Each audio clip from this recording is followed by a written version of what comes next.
We are good to go. Here we go.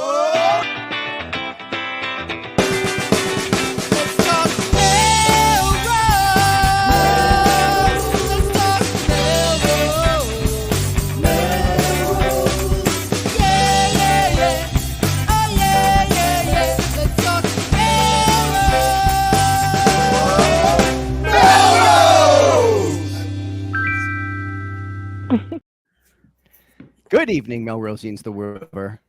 I'm Tom Catalini. I'm Sam Hammer. I'm Tom Shampoo. And I'm Jen LeClaire. And this is Let's Talk Melrose. It's a show where Melrosians talk to Melrosians about Melrose, and there's so much to talk about tonight. We have a jam-packed episode, and this is like the arts and culture episode. Not that it isn't arts and culture every week that, we're out there sharing the news and happenings around town, but this is a very special episode with a very special guest we're going to get to in a little bit. Michael Bobbitt is an award-winning theater director, choreographer, and playwright who has dedicated his professional career to arts leadership. He began his tenure as executive director of the Mass Cultural Council in February of 2021 and is the highest ranking cultural official in Massachusetts. So we're going all the way to the top tonight. Yeah, we're going to talk to the guy. This is the pinnacle. So it's very exciting night. So there's a lot to talk about, to reflect on. Sort of when I was going to say, like, how's your weekend? We're going to reflect on that a bit. But I think Sam has been out on the town covering a few things. So what else? What did you do that was not so arts and cultural focused, but was fun and exciting this weekend? Well, I entered the evening on Saturday night after a big Saturday at Memorial Hall at the Rotary's left-right center competition, which was a lot of fun. It was packed. The mood was festive. I wish we knew to dress up in a little bit of St. Patty's costumes, but next year. But it was a lot of fun. And although I slayed the first time I played left, right, center with most of you here, I recall that we bombed. We bombed. And we were not. So Sam and I like crawled our way there after the summit and stuck it out for left, right, center. It is arts and culture related because the Rotary Club is a valued partner in arts and culture in Melrose, and they fund a lot of amazing projects in our community. So we went to support them because they support us. But we were not too sad when we were eliminated and could go home and go to bed. Right. You had a long day on Saturday. Yeah, oh my goodness, right. So we're going to talk about that too. But and then what do we want to check in with Tom? He was absent recently. I was out of the zip code a little bit, right? Any updates? I was out. I had a holiday trip. I took a flight overseas. Ended up in Berlin. And arts and culture. So Berlin's a very, very arts and culture heavy culture out there. A city, they embrace all the arts and cultures out there. Everywhere you go, everywhere you look. There's even a section of the old Berlin Wall that's now just like a mile-long mural, and they have artists that come along and they paint different sections of it. It's amazingly impressive. We hit a couple of museums and we had some fun. We had a live soccer game, so it was fun. I was out of Melrose, which is always a little bit sad, but in this case, I was having fun. Right. That's so great. Well, you missed a lot. You missed a big weekend in Melrose, but busy weekend. Sorry to miss that summit. I like how he sounds so laissez-faire. I took a flight overseas and I ended up in Berlin. For holiday. That's true. For holiday. I was just going to go overseas somewhere. I ended up in Berlin. It was cool. Yeah, that's all right. Well, All right, we got to keep the show moving tonight. Yes, so let's get to the news.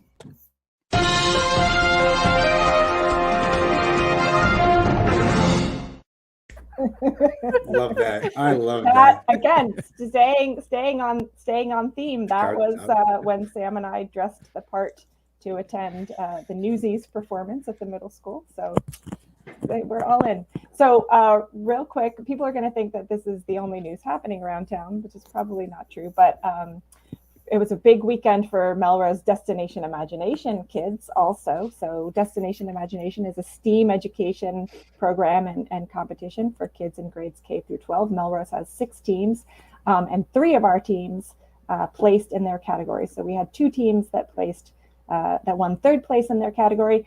And we have an 8th grade team, the Ninja Pretzel Turbo Shots is their name, and they placed first. Delicious. They won first place in the fine arts category, and they are going to the Globals competition in Kansas City in about a month. So we're going to have to rally together and support them. Yeah. Do they need to fundraise again like you did? They do. Oh boy. Okay. It's a big one. So get all right. up because I'm going to help them.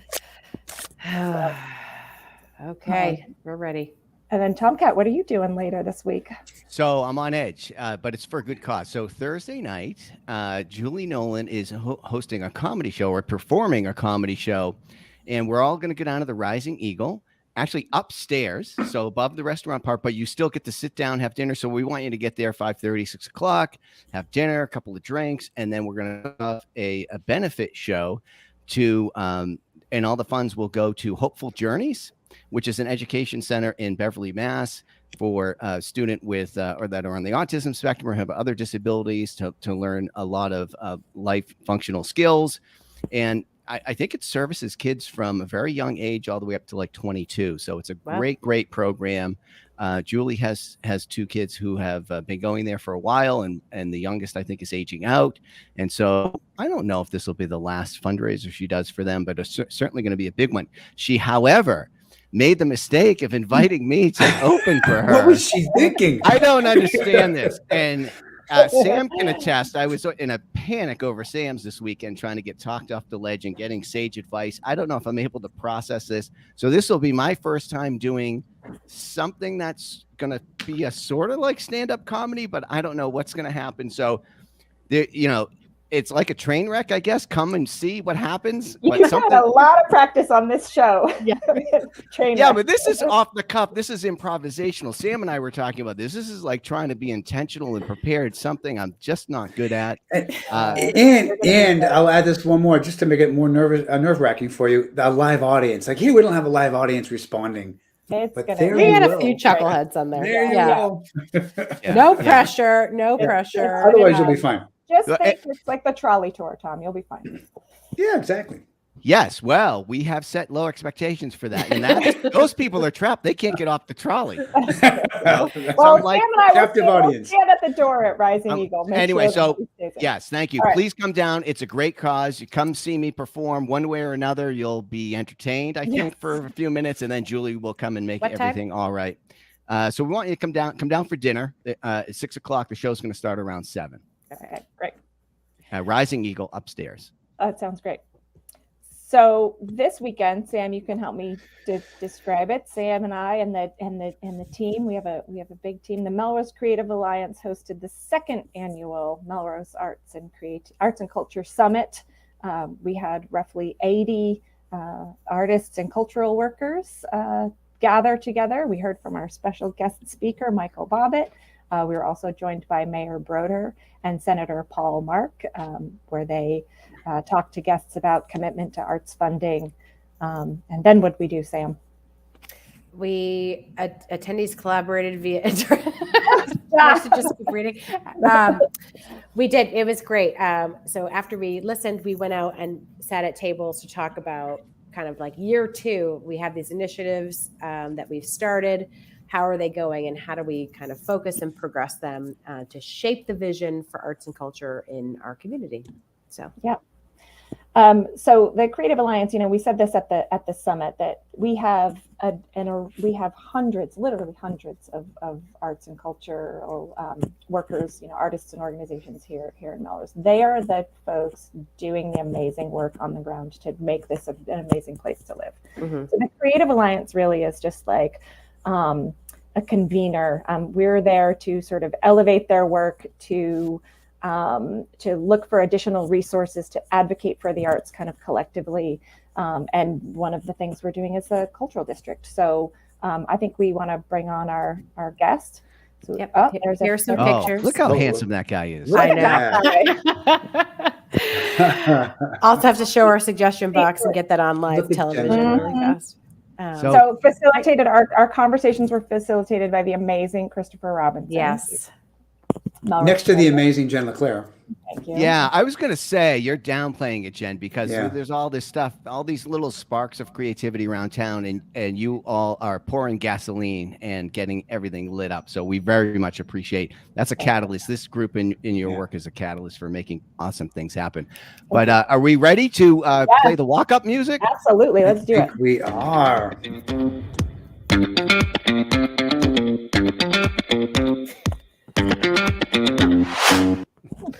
Welcome. So this obviously is the Arts and Culture Night, and we're so thrilled to have Mass Cultural Council Executive Director Michael Bobbitt here with us. Thank you, Michael, again for being here. Michael is a theater director, a choreographer, a playwright, and an arts leader.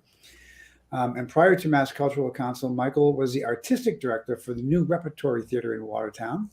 And before that, you were the artistic director for Adventure Theater MTC in Maryland for 12 years. Yep. I'm going to continue with your intro. We're giving you the long. Yeah. There's a lot to cover. Sit back, grab a drink. That bio makes me sleepy. I have to say, I did not enjoy Googling you, Michael, at all. I felt very small and unaccomplished as I was reading about you. Anyway, go on, Sam. Go on. Okay, so directing and choreography credits too numerous to name. Michael is known for his democratic approach to the arts and commitment to accessibility and inclusion, which we love. And last month, Michael received the prestigious Kennedy Center Gold Medallion Award and was recently appointed by Massachusetts Governor Maura Healey to serve on the Advisory Council on Black Empowerment. Welcome, Yes. Michael Bobbitt. Hey, thank you. Glad to be here. Clearly, the party happens in Melrose. Yes. So I'm happy to be part of the party. Yes, you should have stayed the rest of the day. We could have played left, right, Left, center. right, center. You could have been our good luck charm. Oh, I missed that. I had to actually go with my husband to look for houses. So Oh. yeah. Whoa! I hope you were Melrose is a looking in lovely Melrose. community. We checked it out, and I was very impressed, and I sent him a bunch of pictures. So Awesome. Wow. Step we got one. a guy. Step we got a guy one. for you. Step one. Great neighbors. Great neighbors. Well, thank you again for coming up to the summit this weekend. The Creative Alliance worked pretty hard to pull all that together, and we were so happy that you were able to come. Do you have any takeaways? I mean, we're just like a small ragtag gang of doers. Yeah. And so any thoughts on the summit and how Melrose excelled at convening people? yeah, I was very impressed. I mean, to see that number of people in one space really thinking about what's next for Melrose and the Melrose cultural sector was very impressive. And I will say it again, that your mayor, Paul Broder, has emailed me and corresponded with me more than any other mayor in the whole Commonwealth. And so you have a mayor. Yes, you have a mayor and a leader that really, really, really cares about arts and culture. And so I let's take advantage of that.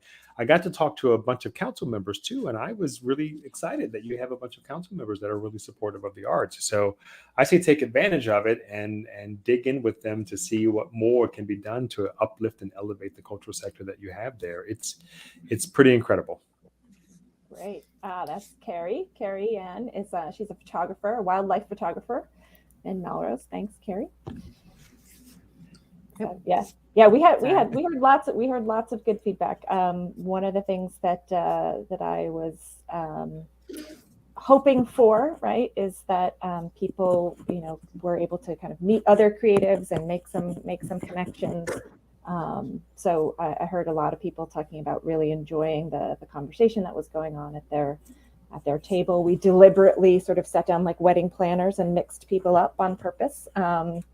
And I think that worked really well. People seem to enjoy it. I think they were probably a little ruffled at first, but then yeah, I think that's what it takes. Often, because being an artist can tend to be isolating, and also you're always scrambling for resources, so you tend to have a scarcity mindset, and there's no time to convene. So the fact that you were able to do that was incredible, and that you had leaders in the space. Senator Paul Mark, who just was appointed as the co-chair of the Tourism, Arts, and Cultural Development Committee, was great to have him there. He actually said it was his first outing as the co-chair, so that was incredible. And I think the more you all convene and invite other community leaders from the business community, from the health community, from the education community, you'll embed yourself into the culture of Melrose, which can only benefit each and every one of the artists there. So keep going. Yeah, we will. I think another part of this is like inspiration to youth. So it's nice to see some young people there. I was so proud to be able to take my daughter, who's an art major at Salem State University, and she's home on break, and to be able to take her to that event and see her community, like blocks away from our house, this convening in our community all about arts and culture in town. So it was awesome. And there were other young people there. I just think that sends such an important message to people. To the young people. I was going to ask you a question, Michael. Other than the attendance and the people there, was there anything that stands out as something that impressed you about the ideas or the folks or the collaboration or all that work that was going on that day? Well, the diversity of the artists in the space was very, very good. Again, we tend to segregate a little bit, but I also was excited about the news when I was preparing for the little intro that your mayor wants to double. He announced doubling the support, and also supporting this cultural district that you all are planning, which is a huge opportunity for you all. Those were the things that stood out the most. I sadly couldn't stay for all the workshopping afterwards, but preparing for it and hearing what he said was really fantastic. Yeah, and you stuck around for a good long time and chatted with people at the tables, and we really appreciate that. I think the artists and cultural workers were excited to be able to chat with you a bit, and you've always made yourself so accessible, and we really appreciate that. Well, they are me, I am them. I'm still in many ways a freelance artist, writing plays, and only till recently, only a couple of years ago, was I running a nonprofit arts organization. So it's not far, and I promise you, I will always keep my feet on the grounds and make sure I'm paying attention and listening to what you all have to say. Listen, I don't know what you're working on, but if there's any place about like a ragtag crew doing a local talk show, we could be executive consultants. We might license some of we might be talked into licensing some of the branding and use our likenesses and whatnot. So I don't know what you're working on, but just to throw that out there. I think what you do want to point out, though, Tom, also that the opening, Michael should know that the opening music is from Tom Catalini and a former local band. Our theme song is from a local band.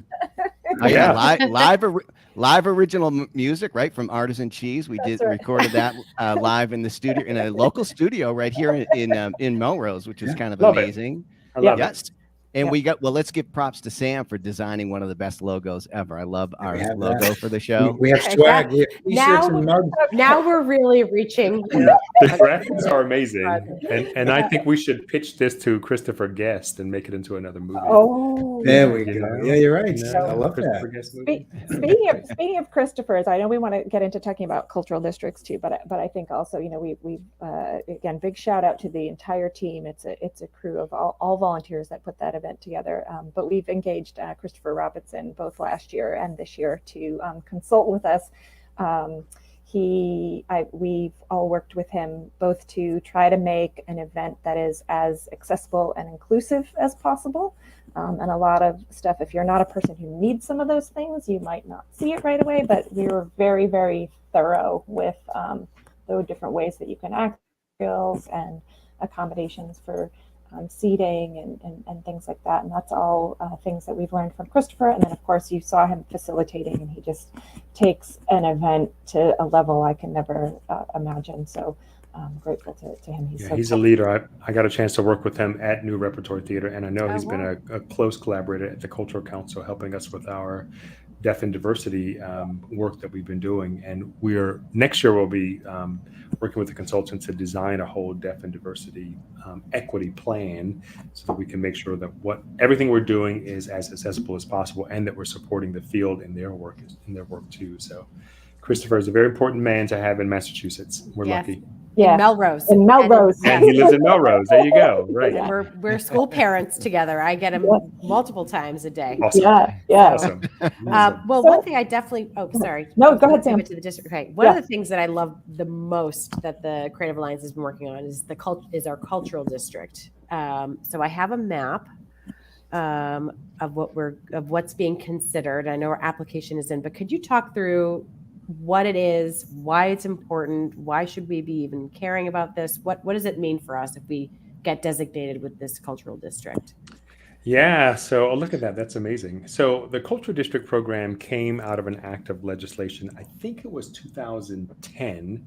And in some ways, it was a response to the financial crisis that the country was going through. They wanted to find ways to elevate things that could generate incomes and revenues and drive the economy. And so I think it was, I can't remember what legislator created the idea, but it got a lot of support. And so Mass Cultural Council was deemed the agency to help build these cultural districts. So we have a staff person that works with a consultant, and any town in the Commonwealth, or town or city in the Commonwealth, that wants to have one or more cultural districts. And so usually this is a sort of concentrated area, about a mile walk in an area that has lots of arts and culture opportunities. It doesn't have to have them all right now, but they could build. And the goal is to have this sort of concentrated center where people can come and enjoy arts and culture. And so we've been supporting them with services and funding. At the moment, it comes with $15,000. You get your cultural designation, you get signs. I know Carolyn, we talked about our program officer, Carolyn Cole, the other day. She and I have been looking at legislation all over the country that could even further deepen the impact of cultural districts, everything from tax incentives to how cultural districts can become bids or use TIFs and DIFs, which are sort of economic development tools. And so hopefully in the next year, we can work with those that are designated and smart people to figure out how we can deepen the impact of that. But I'm excited that you're in the process. And how far along are you in the process? I should know this, but No, it's okay. So we have done, and it's kind of how the Creative Alliance formed. I used to sit on our local cultural council, and the chair at the time, her name was Arlene Frasca, had mentioned it. And I love a project, so I was like, okay, great, let's do this. So as we started looking into what it takes, the pandemic hit, and so we were sort of stalled a little bit. But we kind of noticed that so it has to be, it has to be walkable, like you said, more or less, and that's easy for Melrose because we're so small.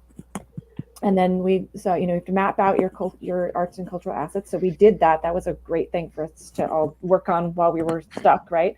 But then that third thing, the managing partnership, you can't just say you have it. You have to have a group of people who are dedicated to programming the district and promoting the district and fundraising for the district and maintaining the district and all these things. And that's where we kind of went,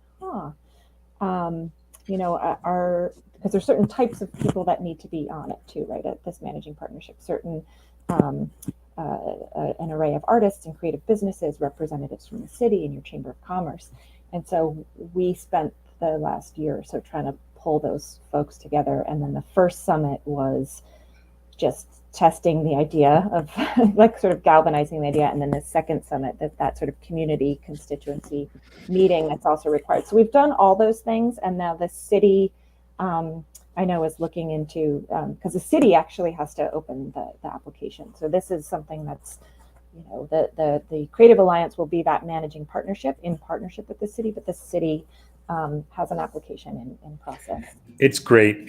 And I know that our goal is to make it happen. And so as long as the will is there and all the rules are being followed, I'm sure it'll happen. And I encourage you, when you are looking at it, to figure out how you keep it funded and such, because I'm looking at everything from historic districts to waterfronts and how those organizations and whatever managing body is managing them. I'm looking at sort of how they raise money for it. Some of it comes from all kinds of sources, private donations, public donations. So I think cultural districts can be as big as communities want them to be, but it requires a lot of time and investment. Yeah, I was involved in the Downtown Crossing Business Improvement District project from the city side, and that was a gigantic effort to work with all of the businesses and especially building owners in the area on becoming a part of the bid, and it happened. So I don't know, Tom's, when you go to Downtown Crossing and you see the folks that are wearing the vests and they're touring around, that's paid for through the bid. So it's an elevated part of this neighborhood now that's been concentrated on improving that particular part of the community. So that's kind of what it is. One of the things that I loved on Saturday also was, I'm going to put up the map for a second again. We could interact with this map and like put dots on things, on locations that we could interact with as an art producer, musician, etc. So I did put my dots on there. I don't know if you could see my mouse, but like right across from City Hall over on Essex Street. Oh, you've been talking about that for years. Yes. That's awesome. So I'm the one who puts the dots in the middle of the street. Yes. I want to close those streets for people. Yeah, festivals and all kinds of stuff. Yeah. I mean, I think it's such a great opportunity. So what other things have you seen, Michael, that other communities do when they have a cultural district that's kind of cool and unique? Lots of festivals, lots of seasonal programmings, holiday strolls, festival lights, visit the Easter Bunny, all kinds of things like that. Book fairs, street performer opportunities, sidewalk chalk contests. I mean, the skies are the limit. It just depends on your ability to raise awareness and funds and program it. Like a food truck festival. Food trucks. I mean, nothing brings people together more than art and food. So food trucks. And beer gardens. Beer gardens. Yeah. We're on it. Yeah, this show has a long history of promoting the idea of a beer garden somewhere in Melrose. Do it. Well, you have that little park right on the corner of it. So, yes. But the other thing too is that all those businesses that are near this, which I think is another reason why a bid it's a good opportunity to think about turning your cultural district into a bid. But all those businesses in and around the cultural district will benefit from all the gatherings that you have, because when people consume art, they spend money. Yes. A lot of secondary spending, and people, they put gas in the cars, they park. I know that in Maryland they have an arts and entertainment districts, and some of that is funded by a small portion of the money that comes from the parking meters. Yeah. And so again, it requires creativity and partnership. And so often we do have this debate with some of our not debate, but a discussion with some of our businesses and building owners downtown around closing the streets. And when you close the streets, people can't get to the businesses. And, we try to promote that when the streets are closed for people with their wallets, the wallets walk a little slower past every retailer and they go in. Do you have when the streets are closed, the wallet's open? Yes. Right, there we go. Where can we find the research to show this retail theory on? I'm sure it's out there. I think if you Google search historic districts or arts and entertainment districts and cultural districts, you'll find all kinds of stuff. Or if you could leave us with a quote that we could put forward as part of our. I mean, I can also put you in touch with my friends it's called the Bethesda Urban Partnership. They ran one of the most successful arts and entertainment districts that I knew about, and they did all kinds of street fairs, and all those businesses were sad when things were closed down. They really did enjoy lots of spending when those streets were closed down, because when the streets are open, people are driving through. They're not like stopping. They're not stopping, getting out of their car and buying. They're driving through and going somewhere else. I do think that car driving mentality is so ingrained in us that we don't think in terms of that. I think about the places where there are walking districts, even just walking shopping districts. My son goes to UVM. There's a 4 or 5 block area up there. No cars go through, and it's packed. That's where everybody's walking. And as you say, Sam, If you're walking, then you're going to stop and look and then pull your wallet out and do all that. And it's the same with downtown crossing, or it's the same with other areas of the city. I don't know why people need convincing. Like it's been done and it's successful when you do that. So or this idea too that you need to park right in front of the place that you're going. I mean, unless again it's an accessibility challenge. Think about like the mall, right? You park very far away from the mall, and then you go to the mall to hang out. So a downtown Main Street could be the same kind of thing, or even those outdoor malls that you park over here, and then you have this whole walkable little environment that's just fantastic. Yeah, I mean, maybe the first couple of times you try something like sidewalk chalk, so that you're not closing off the street, and then when they see the success of that, then you go to the closing off the street. Yeah. But even in your district, you have a bunch of small little streets. You could try some of the ones that are not storefronts, right? The back streets. Right. And think about that. Yes. I even saw, I mean, in DC, we have this very famous high heel race that happens on the Tuesday before Halloween. And everyone, adults, dangerous. Adults, kids, men and women, they do this high heel, and it's like the biggest thing. And all those businesses right there just benefit so greatly from people getting wasted and running on the street with high heels. Yes. At the end of the race is the beer garden. There you go. Right? Or the beginning. Have you? We have Porch Fest here every September now, and I feel like it's exploded. It's only been around for like 4 years. But from day one, like everyone was thrilled by it. And then it became sort of everyone just takes care of themselves and each other, but just make sure you're having fun. And now there's like 90 or 100 bands over 30 whatever venues. I mean, again, just put it out there and people will respond, I think, positively. Yeah. So rumor has it, by the way, there's going to be an after party this year, public after party for Porch Fest. With more live music and musicians jamming into the night. Ooh, fun. Ask if they need a stand-up comedian, Tom, to open the act. Oh my God! All right, so this leads me to my next question, Michael. So, given your theater background, how are you going to get me? What's your advice for me to get through Thursday night, my first time ever up on stage doing 5 minutes of what's supposed to be, I guess, stand-up comedy? Any advice? The number one golden rule: imagine the audience is naked. Oh God, no! Don't do that. No, we're gonna be there. Point and laugh. I think they teach that in comedy class, don't they? Yeah. No, don't do that, Tom.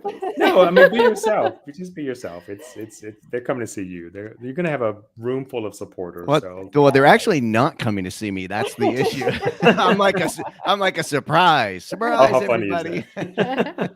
So Tom hosts we have a Home for the Holidays in the winter, sponsored by the Chamber of Commerce, and Tom Cat is one of the trolley hosts, and he slays every time. Well, not even on purpose.